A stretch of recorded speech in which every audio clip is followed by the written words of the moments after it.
We're honored to be joined by Jeannie Fournier, who's Vice President of Programs and Services at the Community Food Bank of New Jersey. Jeannie, great to have you with us. Steve, thank you so much. Pleasure to be here today. You got it. We'll have the website up for the Community Food Bank of New Jersey, one of our longtime partners. They're doing important work in terms of food insecurity across this state. Let me ask you this, Jeannie. The numbers are staggering, but beyond statistics, real human beings, right? The Community Food Bank of New Jersey estimates they provide over 85 million meals in 2023. In 2018, that was 50 million. The demand, the need is greater than ever before, correct? Absolutely, Steve. Yeah. You referenced two numbers, and we've seen some slight shifts over the years, but the need remains incredibly high. The pandemic has caused what, from your perspective, in terms of families' needs, individuals' needs to have access to healthy food? Yes, I think what we saw from the pandemic was need throughout the state that we know has always been there, but it really heightened. I think it heightened it, of course, for everyone who is experiencing it, but also in just visibility for individuals to recognize the need that exists throughout the state. We're currently around 650,000 of our neighbors, which equates to 1 in 13 individuals, 175 of which are children. So those numbers are incredibly high, and Community Food Bank of New Jersey is really working to try to meet those needs. Talk about the impact of inflation. Absolutely. I think as of June, inflation was up about 3%. I'd wager to say anybody who's gone to the grocery store recently has seen just the rise in food costs alone. Also, with the end of the public health emergency, a number of associated moratoriums and the benefits cliff, if you will, have exacerbated the situation. So you're talking about the end of extended unemployment, emergency SNAP allotments, the child tax credit, utility shutoff moratoriums. So you combine all of this with an increase in food costs and already limited food budgets, and it's a real issue.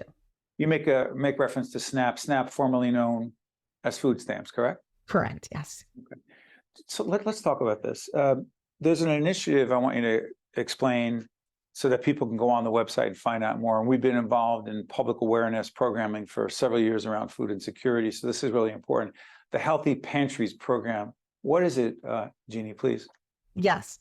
Growing Healthy Pantries is a collaborative partnership between the Horizon Foundation and the state's food banks. So Community Food Bank of New Jersey, Food Bank of South Jersey, Fulfill, Mercer Street Friends, and Norwest Cap.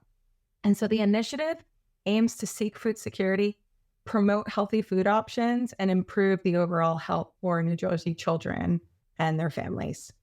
So is it different organizations coming together to have a greater impact? Yes. The first phase of this project that we're working on is the development of a toolkit. And what this toolkit aims to do is to provide best practices, strategies, and resources that can really guide our network of 1,000+ local feeding organizations, such as food pantries, as an example, to really support them in their journey of becoming, healthier spaces. So the exciting thing about it is that the toolkit will really act as a shared language, if you will, so that we are working with all of the pantries in the same way. So Jeannie, the Community Food Bank of New Jersey, one of the largest in the country, but there are a lot of smaller food pantries, smaller organizations.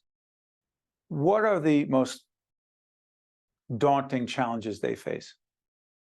I know outside of inflation and really working to make sure that they can provide resources to our neighbors in need who visit their organizations.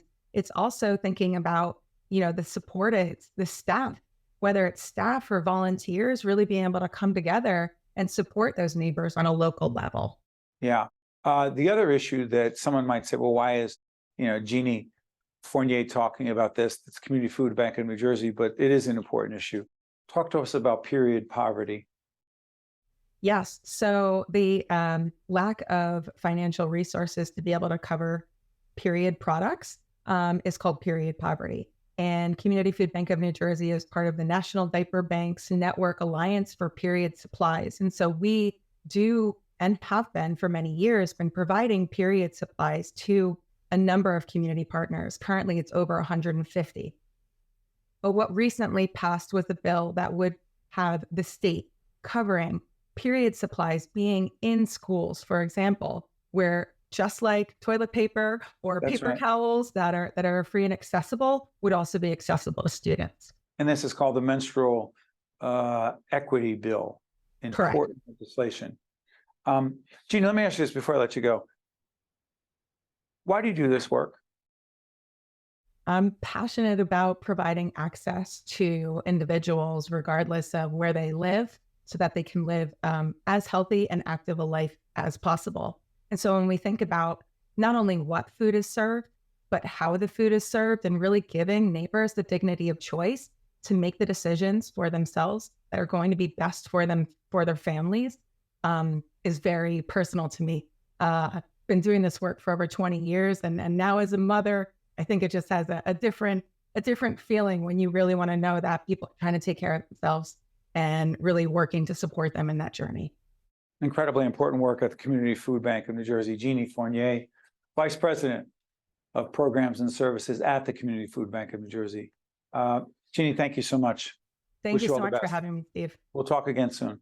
Stay with us. We'll be right back. Think Tank with Steve Adubato has been a production of the Caucus Educational Corporation. Funding has been provided by Horizon Blue Cross Blue Shield of New Jersey, the Fidelco Group, Valley Bank, New Jersey Sharing Network, IBEW Local 102, the Northward Center, the Russell Berry Foundation, Hackensack Meridian Health, and by Prudential Financial. Promotional support provided by New Jersey Globe and by New Jersey Monthly. How do you create change? By cultivating hope. And we see that every day.